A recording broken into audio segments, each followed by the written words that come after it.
દાહોદની Lukhdiya girls residential સ્કૂલમાં food પોઈઝનિંગની ઘટના બની હોવાનું સામે આવ્યું છે, જેમાં શાળામાં ભોજન લીધા બાદ 56 વિદ્યાર્થીઓની તબિયત લથડતા તેમને હોસ્પિટલમાં દાખલ કરવામાં આવ્યા હતા. તો મળતી માહિતી મુજબ દાહોદ જિલ્લાના લુખડિયા ગામ સ્થિત ગર્લ્સ રેસિડેન્શિયલ સ્કૂલમાં સાંજના ભોજન બાદ 56 વિદ્યાર્થીઓની તબિયત અચાનક બગડી હતી. તો ભોજન લીધા પછી વિદ્યાર્થીઓને ઉલટી અને ગભરામણ જેવી ફરિયાદો શરૂ થઈ હતી, જેના કારણે તેમને તાત્કાલિક 108 એમ્બ્યુલન્સ મારફતે લીમખેડાની સરકારી હોસ્પિટલમાં સારવાર માટે ખસેડવામાં આવ્યા હતા. તો આ ઘટના ફૂડ પોઈઝનિંગ હોવાનું પ્રાથમિક તપાસમાં જાણવા મળ્યું છે. તો હોસ્પિટલના ડોક્ટરોના જણાવ્યા પ્રમાણે સમયસર સારવાર મળવાથી તમામ વિદ્યાર્થીઓની હાલત સ્થિર છે અને કોઈ ગંભીર સ્થિતિ નથી. તો બીજી તરફ ફૂડ પોઈઝનિંગનું ચોક્કસ કારણ જાણવા માટે સ્કૂલના ભોજનના નમૂનાઓ એકત્ર કરી લેબોરેટરી તપાસ માટે મોકલવામાં આવ્યા છે. તો આ ઘટનાથી લુખડિયા અને આજુબાજુના વિસ્તારોમાં ચિંતાનો માહોલ જમાવ્યો છે. તો વિદ્યાર્થીઓ અને વાલીઓએ સ્કૂલના ભોજનની ગુણવત્તા પર સવાલ ઉઠાવ્યા છે અને આવી ઘટનાઓનું પુનરાવર્તન ન થાય તે માટે સ્કૂલ તંત્ર અને સ્થાનિક વહીવટ પાસે કડક કાર્યવાહીની માંગ કરવામાં આવી છે.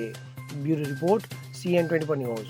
હવે જુઓ દેશ દુનિયાની તમામ ખબરો તમારી આંગળીના ટેરવે.